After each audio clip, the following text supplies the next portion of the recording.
ഇന്ന് ഈ ആശ്രമത്തെ സംബന്ധിച്ചിടത്തോളം ഗുരുഭക്തിയിൽ മുഴുകിയിരിക്കുന്ന ഈ ആശ്രമ അംഗത്തിൽ നമ്മുടെ ആചാര്യൻ ജന്മദിനമാണ്. 81ാം ജന്മദിനം. നമ്മളത് വളരെ ഭക്തിയോടും ആദരവോടും കൂടി ആഘോഷിക്കുകയാണ്. ഈ കോവിഡിന്റെ ഭീതി നിലനിൽക്കുമ്പോൾ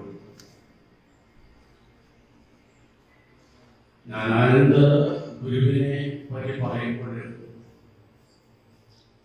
അദ്ദേഹം ശ്രീനാരായണ പരമഹംസദേവനും സർവാനന്ദ ഗുരുദേവനും ശേഷം നമുക്ക് കാണുവാനും കേൾക്കുവാനും കഴിയുന്ന, നമ്മളെ പഠിപ്പിക്കുന്ന ഒരു ദിവ്യ ജ്ഞാനിയാണ്. അദ്ദേഹം കഴിഞ്ഞ, അതായത് ഇപ്പോൾ ഈ വെബ്സൈറ്റിൽ അദ്ദേഹത്തിന്റെ ഫോട്ടോ 1971 അദ്ദേഹം ധർമാനന്ദ ആശ്രമത്തിൽ വന്നതെന്ന് പറയുന്നത് നമ്മുടെ ജനറൽ സെക്രട്ടറി. അപ്പോൾ അദ്ദേഹത്തിന്റെ രൂപം, അന്നത്തെ രൂപം ഇവിടെ 1996 ഇവിടെ അദ്ദേഹം വരുമ്പോൾ ചെറിയ രൂപമാക്കി. ഇപ്പോൾ അദ്ദേഹത്തിന്റെ ബാക്കിയുമായിരുന്നു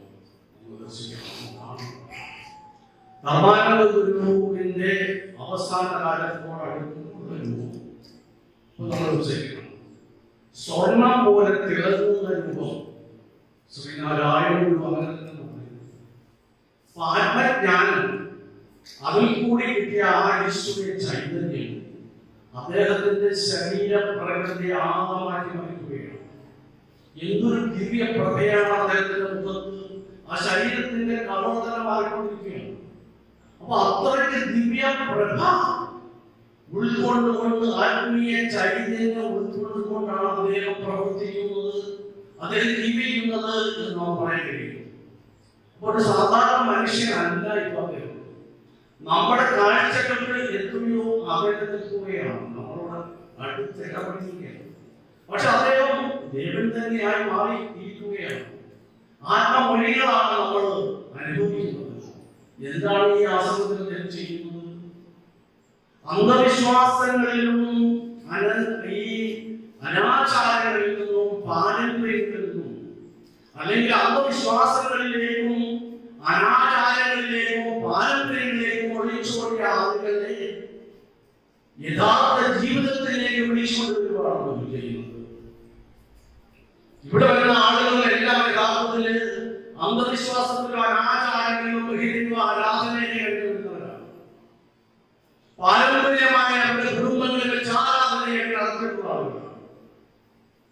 അവരെയെല്ലാം യഥാർത്ഥ ജീവിതത്തിലേക്ക് കൊണ്ടുവന്നിട്ടുള്ള മഹാഗുരുവാണ് അദ്ദേഹത്തിന്റെ മൊഴികളും അദ്ദേഹത്തിന്റെ രചനകളും അദ്ദേഹം എഴുതിയ ഗ്രന്ഥങ്ങൾ, ഈ ഗ്രന്ഥങ്ങളിൽ കൂടിയും ഈ മൊഴികളിൽ കൂടിയും അദ്ദേഹത്തിന്റെ കവിതകളിൽ കൂടിയും അദ്ദേഹം ആവിഷ്കരിക്കുന്ന ശ്രീനാരായണ ഗുരുദേവനെയാണ്.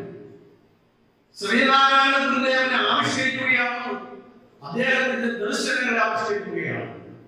അദ്ദേഹം എത്രയോ കൃതികൾ എഴുതി. ആദ്യമായി 1997 നാം ശ്രദ്ധിക്കണം. 1997 ഇവിടെ വന്നു, 96 ഇവിടെ വന്നു. 1997 ഉദ്ഘാടനം. അതേ വർഷമാണ് അദ്ദേഹം ഭുവനദീപം എന്ന പുസ്തകം എഴുതിയത്. ഈ ഭുവനദീപം എന്ന പുസ്തകത്തിന് നമ്മുടെ ആചാര്യ ഭുവനദീപം ഒരു ആത്മസാക്ഷ്യം എന്ന പുസ്തകം എഴുതി. ആത്മസാക്ഷ്യമാണ് എഴുതിയിരിക്കുന്നത്.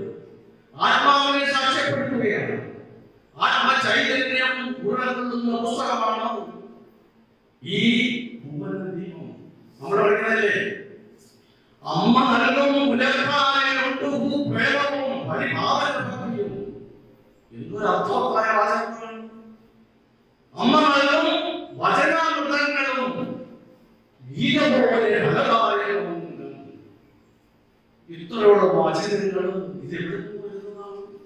എത്രയോ അർത്ഥവത്തായ വചനങ്ങളാണ് നമ്മുടെ ജീവിതത്തിൽ ഉൾക്കൊള്ളുന്ന വചനങ്ങൾ. ഭുവനദീപം എഴുതിയത് 1997.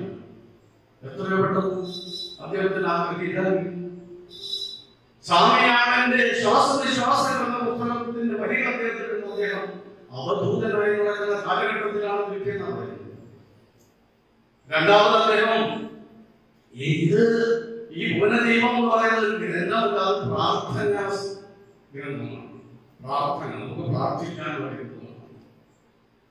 അടുത്ത കലിയുഗ രക്ഷകൻ അത് എഴുതിയത് 2000 കലിയുഗ രക്ഷകൻ എഴുതിയത് 2000 97 കഴിഞ്ഞ 3 വർഷം കഴിഞ്ഞപ്പോൾ കലിയുഗ രക്ഷകൻ എന്ന പുസ്തകത്തിൽ എഴുതി. ഇതിന് അവതാരി ആദ്യമായിട്ട്, അതായത് ഗുരുദേവൻ ജ്ഞാനാനന്ദ ഗുരു എഴുതിയ ഗ്രന്ഥങ്ങളിൽ ആദ്യം എഴുതുന്ന പുസ്തകം കലിയുഗ രക്ഷകൻ ശ്രീനാരായണ പരമഹംസദേവൻ. അതിന് അവതാരി എഴുതിയത് ഡോക്ടർ വെള്ളായി ആണ്. അദ്ദേഹത്തെ കാണാൻ ഞങ്ങളുടെ നാട്ടിൽ അത് അംബാസഡർ കാറാണ്. അതിന്റെ തിരുവനന്തപുരത്തെ വീട്ടിൽ അദ്ദേഹത്തെ കണ്ടു. ഇത് അദ്ദേഹത്തിന്റെ കയ്യിൽ കൊടുത്ത് അവതാരി എഴുതുന്നതുകൊണ്ട് അദ്ദേഹം വളരെ സന്തോഷത്തോടെ സ്വീകരിച്ചു. അവതാരി എഴുതി ആ അവതാരികയിൽ അദ്ദേഹം പറഞ്ഞിരിക്കുന്ന വാക്കുകൾ, ഈ പുസ്തകം എന്ന് പറയുന്നത് കലിയുഗ രക്ഷകൻ ശ്രീനാരായണ ഗുരുദേവന്റെ ജീവചരിത്രമല്ല, ഗുരുദേവന്റെ ദർശനങ്ങളെ ഉൾക്കൊണ്ടുകൊണ്ട് അതിനെ വിലയിരുത്തിക്കൊണ്ട് അതിന്റെ ആശയങ്ങൾ ആഴത്തിൽ സമൂഹത്തിലേക്ക് ഇറങ്ങിച്ചെല്ലുന്നതിന് വേണ്ടി എഴുതിയൊരു ഗ്രന്ഥമാണിത്. അദ്ദേഹത്തിന്റെ ഉൾക്കാഴ്ച 2000-ലും അദ്ദേഹത്തിന്റെ ഉൾക്കാഴ്ച നമ്മൾ മനസ്സിലാക്കുന്നു. 2000 കഴിഞ്ഞിട്ട് അദ്ദേഹത്തിന് വേറെ പുസ്തകം എഴുതുന്നത് മോക്ഷദീപമാണ്. അത് എഴുതുന്നത് 2011-ലാണ്.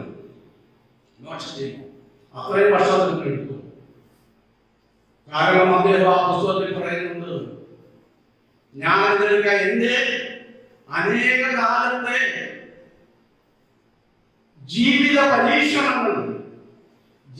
പരീക്ഷണങ്ങളുടെയും നിരീക്ഷണങ്ങളുടെയും തീച്ചുളയിൽ നിന്നും ഉയർന്നു വന്ന കനലാണ് പറഞ്ഞിട്ട് തീച്ചുളയിൽ നിന്ന് ഉയർന്നു വന്ന സത്യത്തിന്റെ കനലാണ്, അറിവിന്റെ കനലാണ്.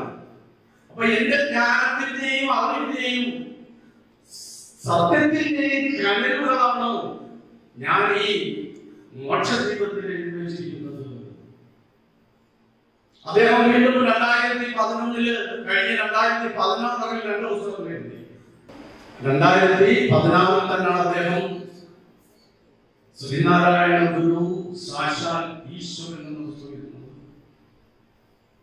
അപ്പൊ 2000, 2011, 2016, 2018 അദ്ദേഹം 2 പുസ്തകം എഴുതി. ഉദ്യാനദേവതയും കർമ്മക്ഷേത്രവും. കർമ്മക്ഷേത്രം എന്ന് പറയുന്ന പുസ്തകത്തിൽ അദ്ദേഹം എടുത്തു പറയുന്നുണ്ട്, ക്ഷേത്രം എന്ന് പറയുന്നത് ശരീരമാണ്. ക്ഷേത്രം ശരീരമാണ്. ഈ ശരീരം കർമ്മം ചെയ്യുന്നതിന് വേണ്ടി എന്തുള്ളതാണ്? ആത്മാവിനെ അറിഞ്ഞ് മോക്ഷം പ്രാപിക്കുന്നതിന് വേണ്ടി കർമ്മം ചെയ്യുന്നതിന് വേണ്ടിയുള്ള ഈ ശരീരമാണ് ഇത് നമുക്ക് കിട്ടിയതാണ് കർമ്മക്ഷേത്രം. അദ്ദേഹം ഉദ്യാനദേവത എഴുതി. ഉദ്യാനദേവതയെ അദ്ദേഹം പറഞ്ഞു, ഇത് ഒരു, അതായത് ഈ സമൂഹത്തിൽ ഒരു കോഴ സൃഷ്ടിക്കുന്നു. അതിലൊക്കെ അദ്ദേഹം ശ്രീ അയ്യപ്പനെ പറ്റി പറയുന്നുണ്ട്. ശ്രീ അയ്യപ്പൻ കൽക്കി അവതാരം എന്നാണ് ധരിച്ചിരിക്കുന്നത്. എല്ലാവരും അതിനാണ് ധരിച്ചത്. എന്നാൽ അദ്ദേഹം അതിനെ മനസ്സിലാക്കുന്നുണ്ട്, അദ്ദേഹം കൽക്കി അവതാരമല്ല, ശ്രീനാരായണ ഗുരു തന്നെയാണ് കൽക്കി അവതാരം. ഉദ്യാനദേവതയിലൊക്കെ പറഞ്ഞു. പിന്നീട് അദ്ദേഹം എഴുതിയത് അവസാനം എഴുതിയ പുസ്തകത്തിലേക്ക് പരമഹംസൻ. ഈ പരമഹംസയിൽ അദ്ദേഹത്തിന് അവിടെയും ആ കൽക്കി അവതാരത്തെ അദ്ദേഹത്തിന്റെ ഗുരുവിന് നേരിട്ട് വന്ന അനുഭവങ്ങൾ. ഗുരു നമുക്കറിയാം, ധർമാനൂർ ചെറുപ്പകാലം മുതൽ ഈശ്വരഭക്തനായി ഈശ്വരനെ അന്വേഷിച്ച് നടന്നതാണ്. അദ്ദേഹത്തിന്റെ ആ യാത്രയിൽ ഒരു സന്യാസിയെ കണ്ടു. ആ സന്യാസിയാണ് സുഭാനന്ദൻ. നാരായണൻ ചെറുപ്പത്തിൽ ശ്രീനാരായണ ഗുരുവിന്റെ അടുക്കൽ പോയി ശിഷ്യനാരാണ്, 12ാമത്തെ ശിഷ്യനാണ് സുഭാനന്ദ സ്വാമികൾ. അദ്ദേഹത്തെ കാണുകയും ഈ മതം പ്രചരിപ്പിക്കുന്നതിന് വേണ്ടി, ധർമ്മം പ്രചരിപ്പിക്കുന്നതിന് വേണ്ടി നമ്മളോട് കൂടിയാൽ ഇന്ന് ഞാൻ സത്യം, ഈശ്വര സത്യം ഇല്ലാതെ പഠിപ്പിക്കാം. അപ്പോൾ ഒരു കാര്യം, എനിക്ക് ആശ്രമം സ്ഥാപിക്കാനുള്ള സ്ഥലമൊന്നുമില്ല, സ്ഥലം തരുവാണെങ്കിൽ ഞാൻ സത്ത് തരാമെന്ന് പറഞ്ഞു. അങ്ങനെ തന്നെ മാതൃ സ്വത്ത് കുറച്ച് ഭാഗത്തിന് കിട്ടി അദ്ദേഹത്തിന് എഴുതിക്കൊടുത്ത് അവിടെ ആശ്രമം സ്ഥാപിച്ചു, ശുഭാനന്ദ സ്വാമി. അങ്ങനെയുള്ള ആശ്രമമാണ് ആദ്യം അവിടെ തുടങ്ങിയത്. പക്ഷെ ഇദ്ദേഹത്തോടുകൂടി കുറച്ചു നാൾ അവിടെ താമസിച്ചു. പിന്നീട് അദ്ദേഹത്തിന് മനസ്സിലായി ഇവിടെ സത്വം ലഭിക്കത്തില്ല. അങ്ങനെയാണ് അദ്ദേഹം പോയത്. ശുഭാനന്ദ സ്വാമി ആദ്യം ശ്രീനാരായണ ഗുരുദേവന്റെ ഛായാചിത്രം വെച്ചാണ് പ്രാർത്ഥന നടത്തിയത്. അതിനുശേഷം അത് മാറ്റിയിട്ട് ശ്രീകൃഷ്ണന്റെ ഫോട്ടോ വെച്ചാണ്. അതിനുശേഷം അത് മാറ്റിയിട്ട് ശുഭാനന്ദന് സാക്ഷാൽ അവതാരം എന്ന് പ്രഖ്യാപിച്ചുകൊണ്ട്, കൽക്കി അവതാരമായിട്ട് അവതരിച്ചുകൊണ്ട് അദ്ദേഹത്തിന്റെ തന്നെ ഫോട്ടോ വെച്ചു. ഈ പുസ്തകത്തിനകത്ത് എഴുതി വെച്ചിട്ടുണ്ട്. അദ്ദേഹം കിരീടധാരി. അദ്ദേഹം വിമർശിക്കുകയാണ്, ഏത് ദൈവമാണ് കിരീടം വെച്ചിട്ടുള്ളത്? യേശുദേവന് കിരീടമില്ല, മുഹമ്മദ് നബിക്ക് കിരീടമില്ല, പിന്നെ ശ്രീനാരായണ കിരീടമില്ല. കിരീടമില്ലാത്ത സാധാരണ സന്യാസി, ഇവിടെ കിരീടമുള്ള സന്യാസി കൽക്കി അവതാരം പ്രഖ്യാപിക്കുന്നു.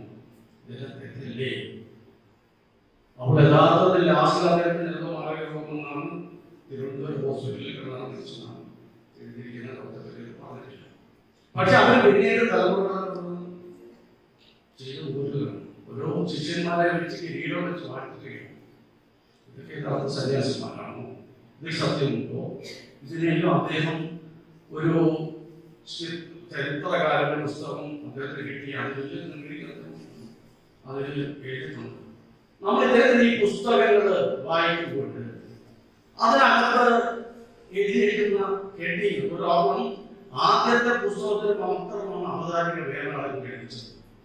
ബാക്കിയുള്ള പുസ്തകത്തിനൊന്നും അദ്ദേഹം ആരെങ്കിലും അവതാരിക എഴുതിച്ചത് തന്നെത്താനാണ് ആ മുഖം എഴുതുന്നത്.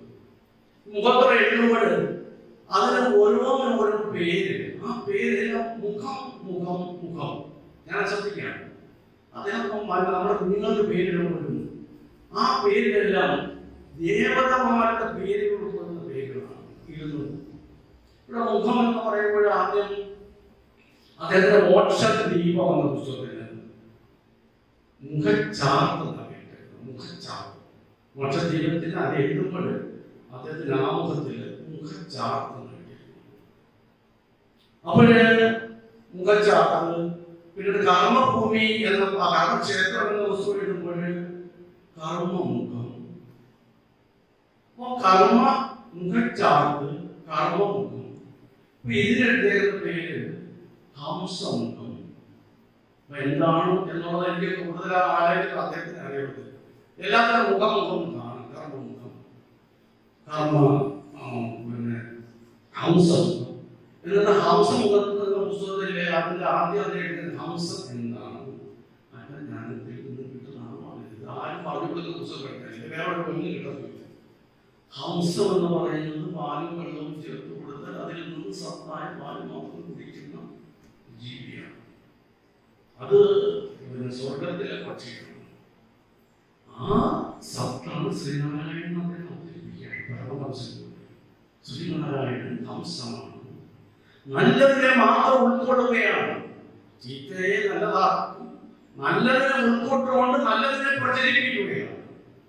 അപ്പൊ അദ്ദേഹത്തിന്റെ ഈ കൃതികളെല്ലാം ഇതിൽ നമ്മൾ കാണുന്നു. അപ്പൊ തന്റെ കൃതികളിലൂടെ ആളുകളെ പരിവർത്തനം ചെയ്യിപ്പിക്കുകയാണ്. തന്റെ മൊഴികളിലൂടെ, തന്റെ പ്രഭാഷണങ്ങളിലൂടെ ആളുകളുടെ മനസ്സിനെ മാറ്റിയെടുക്കുകയാണ്. അവരുടെ ഉള്ളിലെ അന്ധവിശ്വാസങ്ങളെ, അനാചാരങ്ങളെ, അവരെ ഇത്രയും നാൾ വളർന്നു വരുന്ന പാരമ്പര്യ ചിന്തകളെ അദ്ദേഹം മാറ്റിയെടുക്കുകയാണ്. അവരെ ആ യാഥാർത്ഥ്യ ജീവിതത്തിലേക്ക് കൊണ്ടുവരികയാണ്. അവരെ മനുഷ്യത്വമുള്ളവരാക്കി മാറ്റി മനുഷ്യരാക്കി എടുക്കുകയാണ്. നമ്മളെല്ലാം അങ്ങനെ മനുഷ്യരായി മാറുവാൻ ഭാഗ്യവരാണ്. അപ്പൊ അദ്ദേഹത്തിന്റെ മൊഴികൾ, അദ്ദേഹത്തിന്റെ വാക്കുകൾ, ഈ ആത്മജ്ഞാനം എന്ന് പറയുന്ന ആ വാക്കുകൾ ഞാൻ ചെറിയ കണ്ടിട്ടുണ്ട്.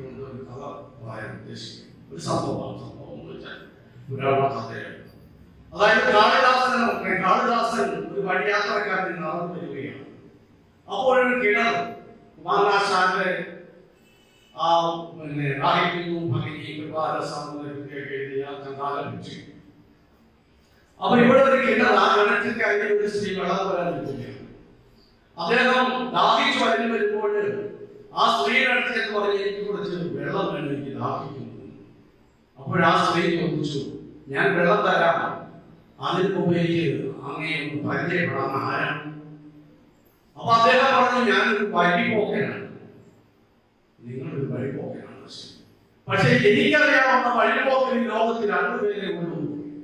അത് സൂര്യനും ചന്ദ്രനുമാണ്.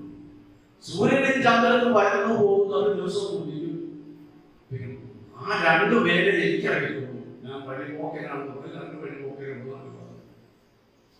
അപ്പോൾ അദ്ദേഹം പറഞ്ഞു, ഞാൻ ഒരു അതിഥിയാണ്. നിങ്ങൾ ഒരു അതിഥിയാണ്. അതിഥി എന്ന് പറഞ്ഞാൽ രണ്ടുപേരെ എനിക്ക് ലോകത്ത് അറിയത്തുള്ളൂ അതിഥിമാരായിട്ട്. അതൊന്ന് യൗവനമാണ്, ഒന്ന് സമ്പത്താണ്.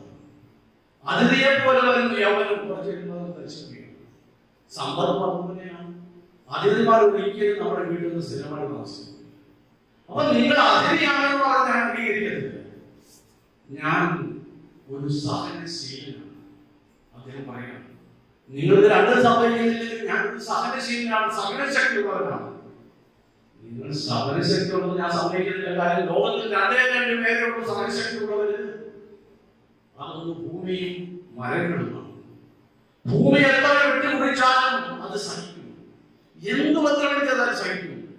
മരങ്ങളെ എത്ര വെട്ടിമുറിച്ചാലും കല്ലെടുത്താലും സഹിക്കും. അപ്പൊ അതുമല്ല. എന്നാൽ എല്ലാ ദേഷ്യവും ഞാനൊരു മക്കളെ കൃഷിക്കാരനാണ്. അത് ശരി. ഈ ലോകത്തിൽ രണ്ട് മക്കളെ കൃഷിക്കാരേ ഉള്ളൂ.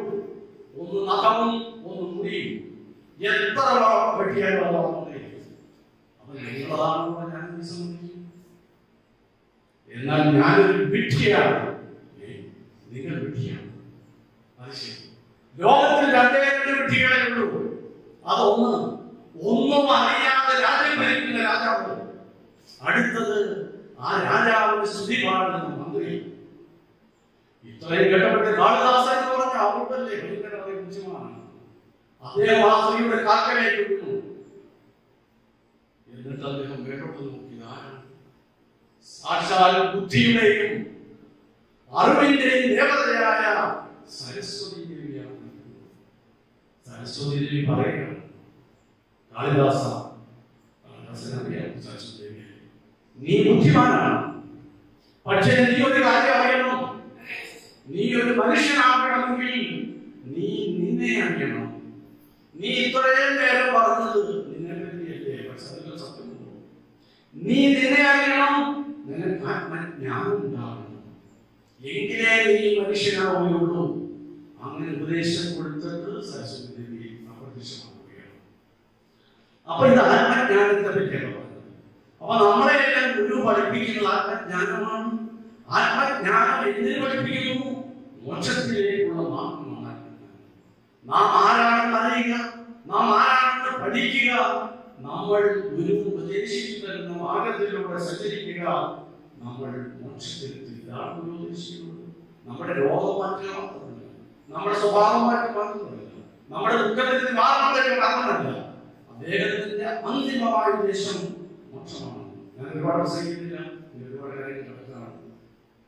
അപ്പൊ ഇങ്ങനെ നമ്മളെ ഒരുക്കി മനുഷ്യരാക്കുന്ന ആ ഗുരുവിനെ, ആ ഗുരുവിന്റെ സന്ദേശങ്ങളും വഴികളും ഇനിയും വരുന്ന തലമുറയ്ക്ക്, പുതിയ തലമുറയെ രൂപപ്പെടുത്തിയെടുക്കുന്നതിന് ഉപകരിക്കട്ടെ എന്ന് മാത്രം ഞാൻ ആശംസിക്കുന്നു. അദ്ദേഹത്തിന് ഞാൻ ഓടാനും കൂടി ആശംസകൾ നേരുന്നു. ഗുരുദേവ നാമം ജയിക്കട്ടെ.